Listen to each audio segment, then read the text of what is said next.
조선은 지금 칼과 창이 아닌 숟가락과 젓가락으로 나라의 운명을 겨루고 있었어요. 압력솥 하나가 세상을 바꾼다고? 그게 말이 돼? 처음엔 누구도 믿지 않았답니다. 하지만 연지영의 눈빛은 흔들림이 없었어요. 그녀가 믿는 건 단 하나. 진심은 맛으로 전해진다는 것이었죠. 궁궐안은 술렁였어요. 신하들은 전하가 숙수 하나 데리고 산속으로 사라졌다는 소식에 수군거렸고 명나라 사신들은 벌써 술잔을 기울이며 비웃었답니다. 왕이 부엌대기 따라 산에 들어갔다니 이미 절반은 이긴 셈이지. 우곤의 말이 호란에 울려 퍼졌어요. 화면은 곧 고요한 숲길로 전환되어 바람이 잎을 스치고 새소리가 멀리서 들렸어요. 그 길 위 왕과 연지영이 함께 서 있었죠. 왕의 발걸음은 무거웠지만 시선은 오직 그녀만 향해 있었어요. 연지영이 숨을 고르며 말했답니다. 전하, 요리는 결국 재료에서 시작돼요. 물 맑고 공기 좋은 곳에서 얻는 재료라야 진짜 맛이 나옵니다. 왕은 그녀를 뚫어지게 보다가 미소 지었어요. 그럼 내가 꼭 함께 해야겠구나. 나라의 운명이 걸린 요리라면 내 발걸음을 혼자 두지 않겠다. 수행원들은 고개를 절레절레 흔들었어요. 속으로는 나라보다 사랑이 먼저인 전하구나 하고 중얼거렸답니다. 현대에서 조선으로 떨어진 셰프 연지영은 처음부터 환영받지 못했어요. 칼을 잡아도 양념을 만들어도 모두가 그런 건 우리 법도에 없다 하고 비웃었죠. 하지만 그녀의 음식을 맛본 순간 사람들의 태도는 달라졌답니다. 왕 이언도 예외가 아니었어요. 첫 숟가락을 입에 넣는 순간 그는 깊은 숨을 내쉬며 중얼거렸죠. 이건 단순한 음식이 아니다. 누군가의 진심이다. 그날 이후 수라가는 두 갈래로 나뉘었어요. 옛 방식을 지켜야 한다는 자들과 새로운 길을 받아들여야 한다는 자들. 칼보다 날카로운 말싸움이 오갔지만 결국 서로 조금씩 이해하게 되었답니다. 그러던 중 명나라 사신단이 들어왔어요. 요리로 승부하자. 지면 인삼 채굴권을 내놔라. 조선의 운명이 접시 위에 올려진 순간이었죠. 백성들은 시장통에서도 논밭에서도 두 손을 모아 기도했어요. 수라간 사람들은 굳은 살 베인 손에 더 힘을 줬답니다. 왕은 짧게 말했죠. 이제 창과 방패 대신 숟가락과 젓가락이 나라를 지킬 것이다. 6화의 끝. 마침내 세 가지 시제가 공개됐었죠. 첫째, 낯선 고기 요리. 둘째, 서로의 요리를 바꿔 만들기. 셋째, 인삼과 고기가 들어간 탕 요리. 언뜻 보면 평범한 요리 주제 같았지만 이건 곧 나라의 운명이 걸린 조건이었어요. 만약 패한다면 조선은 인삼 채굴권을 잃고 국력을 내줘야 했습니다. 하지만 승리한다면 조선은 밀채집을 늘릴 수 있었죠.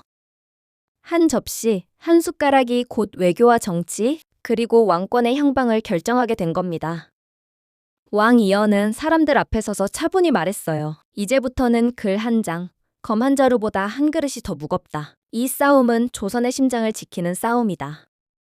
하지만 시청자들을 더 놀라게 했던 건 따로 있었어요. 예고편 속에서는 정작 본격적인 요리 장면이 보이지 않았던 거죠. 시제는 공개됐지만 실제 승부는 5일 뒤로 예정되어 있었어요.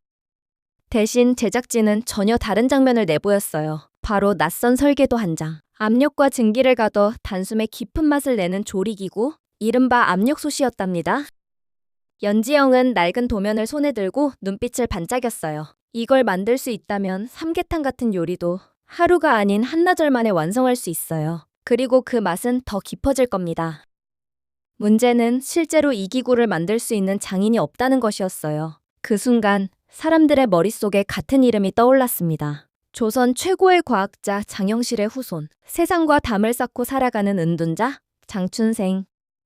왕은 조용히 고개를 끄덕였어요. 그렇다면 내가 직접 데려오겠다. 지금부터 산행을 준비하라. 궁궐 안에 무거운 침묵이 흘렀고 모두는 곧 다가올 큰 싸움을 예감했답니다. 연지영은 손때 묻은 낡은 설계도를 들고 숨을 고르며 말했어요. 이건 압력솥이에요. 지금 우리에겐 없는 조리기구지만 만약 완성할 수 있다면 시간과 맛을 동시에 얻을 수 있어요. 그녀의 설명을 들은 왕 이언은 잠시 눈을 감았다 떴습니다. 조선의 승부는 시간이요. 짧은 시간에 깊은 맛을 낸다면 명나라조차 감히 흉내낼 수 없을 테지. 그러나 궁 안에는 이 설계도를 실제로 완성할 기술자가 없었어요. 숙수들도 고개를 저으며 말했답니다. 이건 단순히 솥이 아니옵니다. 장인의 손길 없이는 불가능한 물건이지요. 그 순간 한 신하가 조심스레 입을 열었어요. 전하, 세상과 담을 쌓고 사는 장영실의 후손이 있사옵니다. 은둔자로 살고 있으나 그라면 만들 수 있을 것입니다. 왕은 주저하지 않았어요. 그렇다면 내가 직접 데려오겠다. 지금 당장 길을 나설 것이다. 사람들은 술렁였어요. 왕이 직접 산으로 향한다는 건 위험천만한 일이었으니까요. 하지만 그의 눈빛에는 단호함이 담겨 있었답니다. 연지영은 이마에 땀을 닦으며 숨을 몰아쉬었어요. 전하, 조금만 쉬어가야 하지 않을까요? 왕은 물병을 건네며 부드럽게 말했답니다. 숨 고르시오. 하지만 멈추진 마시오. 나라가 우리를 기다리고 있소. 말은 엄숙했지만 눈빛에는 따뜻함이 담겨 있었어요. 그는 그녀가 무너지지 않도록 옆에서 조용히 발걸음을 맞춰주었답니다. 뒤에서 호위들은 작은 목소리로 속삭였어요. 나라가 기다린다더니 사실은 연숙수를 기다리는 거 아니냐? 농담처럼 했지만 누구도 부정하지 않았습니다. 산행은 단순한 여정이 아니었어요. 나라의 운명을 짊어진 왕과 미래에서 온 셰프, 그리고 서로에게 조금씩 마음을 기울이는 두 사람의 발걸음이었죠. 드디어 산속 깊은 곳, 장춘생의 오두막 앞에 닿았어요. 낡은 지붕 위에는 이끼가 가득했고 굽어진 담장은 바람에 삐걱거렸습니다. 왕 이연은 문 앞에서 잠시 숨을 고르더니 손을 내밀었죠. 그 순간 칙! 불씨가 튀며 모두의 심장이 덜컥 내려앉았어요. 마치 대포심지가 당장이라도 폭발할 듯 위협적인 장치였답니다. 호위들은 동시에 칼을 뽑으며 외쳤어요. 전하, 물러서시옵소서. 불씨가 튀는 소리와 함께 매캐한 연기가 살짝 번졌어요. 사람들은 숨을 죽였고 왕조차 한 발 뒤로 물러섰습니다. 그러나 연지영은 눈빛을 반짝이며 앞으로 걸어나갔어요. 이건 단순한 위협이에요. 외부인을 들이지 않으려는 뜻을 보여주는 거죠. 세상과 마음을 닫아버린 사람만이 이런 장치를 만들 수 있는 거예요. 호위들은 서로를 바라보며 속삭였어요. 어찌 저리 침착할 수가 있지? 저분 눈빛이 오히려 더 강해 보인다. 왕은 연지영을 바라보다가 천천히 고개를 끄덕였어요. 그대 말이 옳소. 닫힌 문도 언젠가는 열리게 마련이지? 그러나 오두막 안에서는 기척이 없었어요. 바람이 창문 사이를 스치며 삐걱거리는 소리만 울려 퍼졌답니다. 긴장 속에서 모두가 기다렸지만 오두막은 여전히 고요했어요. 그 고요가 오히려 더 큰 압박처럼 사람들을 짓눌렀습니다. 숲속은 고요했어요. 나뭇잎이 흔들리는 소리, 새 한 마리의 울음까지 선명하게 들릴 만큼 적막했죠. 그러나 그 적막은 오래가지 않았습니다. 낯선 발자국 소리가 마치 흙을 짓밟는 짐승몰이처럼 가까워지고 있었어요. 멈추시오. 왕의 호위가 낮게 경고했지만 이미 늦었어요. 어둠 속에서 번뜩이는 칼날이 동시에 쏟아져 나왔습니다. 검은 옷을 입은 자객들이 마치 그림자처럼 왕과 연숙수를 향해 달려들었어요. 전하, 물러서시옵소서. 호위들이 급히 몸을 날려 방패를 세웠지만 수적 열세는 분명했죠. 칼과 칼이 부딪히며 불꽃이 튀었고 낙엽은 피에 젖은 듯 흩날렸습니다. 연지영은 순간 얼어붙었지만 곧 이를 악물었어요. 지금 주저앉으면 모두가 끝이야. 눈을 크게 뜨고 무엇을 할 수 있는지 찾아야 해. 그녀의 시선은 본능적으로 오두막에 설치된 장치들로 향했습니다. 호위 한 명이 자객의 칼에 쓰러지는 순간 왕 이연이 검을 빼들었어요. 내가 물러설 것 같으냐? 그의 외침은 숲속으로 울렸지만 자객들은 오히려 더욱 날카롭게 몰려왔습니다. 궁에서조차 보기 힘든 혈투가 고요한 산중에서 벌어진 순간이었답니다. 그 혼돈의 와중 오두막 문이 삐걱 열렸어요. 그 안에서 장춘생이 모습을 드러냈습니다. 그의 얼굴은 오랫동안 햇빛을 보지 못한 듯 창백했고 눈빛에는 무심한 냉기가 깃들어 있었죠. 그는 잠시 상황을 지켜보다가 낮게 중얼거렸어요. 세상은 변하지 않았군. 여전히 죽고 죽이는 판이로군. 하지만 왕이 목숨을 걸고 칼을 휘두르고 연지영이 두려움 속에서도 뒤로 물러서지 않는 모습을 본 순간 그의 눈빛이 흔들렸습니다. 저들은 목숨을 걸고 무엇을 지키려 하는가? 나는 왜 이토록 숨어만 살았던가? 그는 오두막 벽에 걸어둔 밧줄을 잡아당겼습니다. 찰나의 순간 땅에서 창틀이 솟구치고 나무에 매달린 장작더미가 불씨와 함께 쏟아져 내렸어요. 자객들은 당황해 비명을 질렀고 숲은 단숨에 불빛과 연기로 뒤덮였답니다. 그제야 왕의 호위들이 반격에 나설 틈이 생겼어요. 칼부림 속에서도 왕의 눈은 장춘생을 향했습니다. 그는 여전히 무표정했지만 마음속에서는 커다란 균열이 일어나고 있었답니다. 위기를 간신히 넘긴 일행은 오두막 안으로 들어왔어요. 호위들은 곳곳에 상처를 입고 피곤에 찌든 얼굴이었고 왕도 숨을 고르며 검을 옆에 내려놓았답니다. 연지영은 그들의 모습을 보고 결심했어요. 제가 할 수 있는 건 결국 요리뿐이에요. 몸과 마음을 살려내려면 먹어야 합니다. 그녀는 산에서 구해온 꿩과 토끼를 정성스럽게 손질했어요. 칼날이 고기를 따라가며 일정한 리듬을 내자 그 소리마저 사람들의 긴장을 누그러뜨렸답니다. 도라지와 더덕을 썰어 넣고 장독대에서 퍼온장과 간장을 풀자 국물은 점점 빛깔을 띠었어요. 불을 조금만 낮춰주세요. 오래 끓일수록 깊은 맛이 나요. 연지영의 지시에 장춘생이 망설이다 불을 조절했어요. 그의 손끝이 살짝 떨렸지만 마음속에 이상한 따뜻함이 피어오르고 있었죠. 국물이 보글보글 끓어오르자 향긋한 냄새가 방 안을 채웠습니다. 왕은 젓가락으로 고기를 집어 한 입 넣었어요. 눈빛이 번쩍 빛나며 감탄이 터져나왔습니다. 이건 단순한 국물이 아니요. 지쳐있던 내 마음까지 덮어주는 국물이요. 호위들도 차례로 국물을 맛봤어요. 얼굴에 안도의 기운이 퍼지고 서로를 바라보며 고개를 끄덕였답니다. 마지막으로 장춘생도 국자를 들어 국물을 떠올렸어요.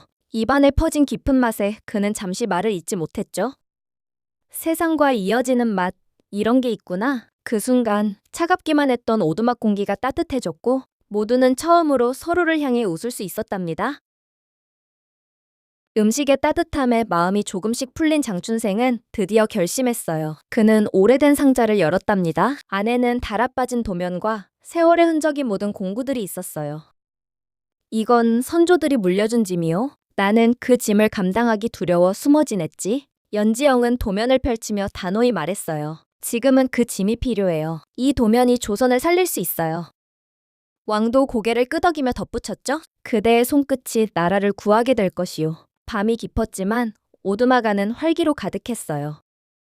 망치 소리, 끌질 소리, 그리고 불꽃이 튀는 소리가 연이어 울렸습니다. 연지영은 하나하나 지시했어요. 여긴 밸브를 더 두껍게, 여긴 증기가 새지 않도록 조여야 해요. 열이 퍼지도록 바닥은 일정한 두께로 만들어야 해요. 장춘생은 그 말에 따라 정성껏 손을 움직였어요. 몇 번이고 증기가 새어나가고 뚜껑은 삐걱거렸습니다. 그러나 포기하지 않았어요. 왕은 묵묵히 지켜보며 가끔씩 불을 더하거나 손수건을 내밀었답니다. 드디어 칙칙 또렷한 증기 소리가 울려 퍼졌습니다. 모두가 동시에 숨을 멈추고 이내 얼굴에 미소가 번졌죠? 왕은 짧게 말했어요. 이 소리는 희망이요. 이제 시간도 우리 편이 되었구나. 그 시각 궁궐안은 전혀 다른 분위기였어요. 제산대군은 호화로운 정각에서 술잔을 기울이며 비웃듯 말했답니다. 왕이 숙수 하나 데리고 산에 갔다지? 나라의 안위보다 연약한 정을 쫓는 꼴이라니? 우습구나. 주변 신하들은 고개를 끄덕이며 따라 웃었어요. 전하가 궁을 비운 사이 이 궁은 텅 빈 껍데기나 다름없습니다. 새로운 주인이 필요할 때이옵니다. 명나라 사신 우고는 옆에서 낮게 속삭였어요. 조선의 왕은 스스로 발목을 잡았소. 요리 따위로 나라를 지킨다니 어리석기 그지없소. 술잔이 부딪히는 소리가 전각 안에 울렸습니다. 겉으론 웃음이 가득했지만 눈빛은 모두 칼날처럼 차가웠어요. 제산대군은 잔을 내려놓으며 속으로 중얼거렸습니다. 왕좌는 머지않아 내 것이 될 것이다. 그 순간 궁 안의 공기는 축제 같으면서도 동시에 서늘했답니다. 드디어 첫 번째 대결이 시작됐습니다. 수라가는 숨소리조차 삼켜버릴 만큼 긴장에 휩싸였어요. 먼저 명나라 숙수들이 칼을 잡았어요. 칼은 바람처럼 움직여 고기를 종이장처럼 얇게 썰었죠. 향신료를 흩뿌리고 뜨거운 기름을 부어 올리자 칙! 소리와 함께 자극적인 향이 퍼졌습니다. 사람들은 그 향에 압도돼 웅성였어요. 이게 제국의 맛이란 말인가? 이제 조선의 차례였어요. 연지영은 발효주의 항아리를 조심스레 열었답니다. 와인은 없지만 우리에겐 발효가 있어요. 이 땅의 술이 곧 우리의 힘이에요. 그녀는 고기를 큼직하게 손질해 솥에 넣고 발효주를 아낌없이 부었어요. 불꽃 위에서 국물은 점점 진하게 끓어올랐습니다. 시간은 짧았지만 맛은 묘하게 깊어졌어요. 심사위원들이 젓가락을 들었어요. 명나라 요리는 강렬하고 자극적이었지만 조선의 요리는 담백함 속에 은근히 스며드는 힘이 있었죠. 심사위원 한 명이 감탄하며 말했답니다. 낯설지만 오래 기억될 맛이구나. 결국 판정은 조선의 승리. 첫 점수를 따낸 순간 왕의 얼굴에도 미소가 번졌습니다. 궁 안은 잠시 환호와 놀라움으로 가득 찼답니다. 두 번째 라운드의 시제는 서로의 음식을 바꿔 만드는 것이었어요. 관중석에 앉은 신하들과 사신들은 웅성거리며 기대와 긴장 속에 눈을 빛냈죠. 과연 이번엔 누가 웃을까? 조선의 숙수들이 견뎌낼 수 있겠나? 먼저 명나라 숙수가 나섰습니다. 그는 너비아니를 선택했어요. 칼은 춤을 추듯 매끄럽게 움직였고 고기는 마치 무늬를 새기듯 정교하게 포개졌습니다. 불 위에서 고기가 익어가자 기름이 톡톡 튀었고 은은한 불향이 수라간을 가득 채웠습니다. 관중들은 감탄을 터뜨렸죠. 역시 명나라의 칼솜씨는 다르구나. 이제 조선의 차례. 연지영은 잠시 눈을 감고 숨을 골랐어요. 그리고 조용히 고개를 들며 말했죠. 우리에겐 고추가 있어요. 이 매운맛이 우리의 힘이에요. 그녀는 고춧가루와 고추장을 풀어내며 닭고기를 바삭하게 튀겼습니다. 튀김옷이 바삭하게 갈라지며 소리를 냈고 매콤달콤한 양념이 닭 위에 흘러내렸습니다. 순간 수라간은 전혀 새로운 향으로 가득 찼어요. 익숙한 듯 낯선, 하지만 누구나 다시 먹고 싶어질 강렬한 향이었죠. 관중들이 놀란 눈빛으로 서로를 바라봤습니다. 이런 요리는 처음 보는군. 심사위원들이 각각의 음식을 맛보았을 때 명나라의 요리는 정교했고 조선의 요리는 혁신적이었어요. 하지만 마지막 판정은 모두의 예상을 뒤엎었어요. 심판으로 나선 제산대군이 명나라의 손을 들어버린 겁니다. 순간 공간은 얼어붙었고 왕은 분노에 찬 목소리로 외쳤어요. 이건 공정하지 않소. 그러나 판정은 뒤집히지 않았습니다. 점수는 1대1, 승부는 다시 원점으로 돌아갔답니다. 그 순간 모두의 마음은 불안으로 흔들렸어요. 운명의 마지막 라운드가 시작됐어요. 수라간 전체가 숨소리조차 삼가며 눈을 고정했죠. 명나라 숙수는 황실 최고의 보양식, 불도장을 꺼냈습니다. 온갖 귀한 재료가 솥에 들어갔고 며칠 동안 정성 들여 끓여낸 국물은 그 자체로 위세를 뽐냈어요. 사람들은 그 웅장한 요리에 압도돼 웅성였답니다. 이건 도저히 당해낼 수 없겠구나. 그러나 연지영은 평범해 보이는 삼계탕을 내놓았어요. 관중들은 처음엔 실망한 듯 중얼거렸습니다. 삼계탕이라니, 그 평범한 요리로 명나라의 불도장을 이길 수 있겠나? 하지만 그 삼계탕은 평범하지 않았어요. 첫 번째 비책은 9번 찌고 9번 말려 약효와 풍미를 극대화한 흑삼. 두 번째 비책은 방금 완성한 압력솥이었죠.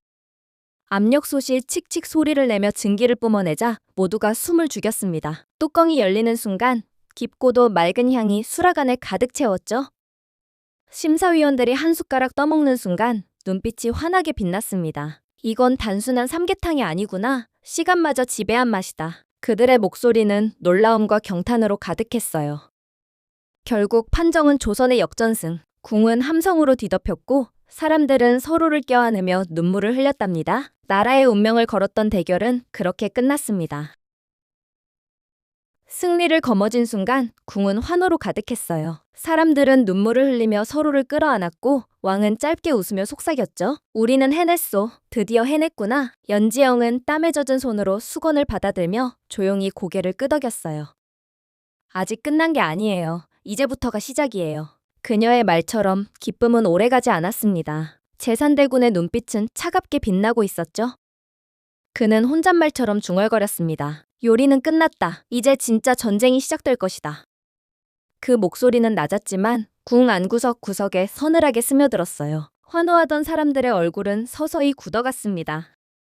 누군가는 두려움에 떨며 눈치를 봤고 누군가는 불길한 예감을 감추지 못했죠. 왕과 연지영은 서로를 바라봤습니다. 승리의 여운과 함께 더 큰 폭풍이 다가오고 있음을 느꼈어요. 주방에서의 전쟁은 끝났지만 권력의 전쟁은 이제 막 시작이었답니다.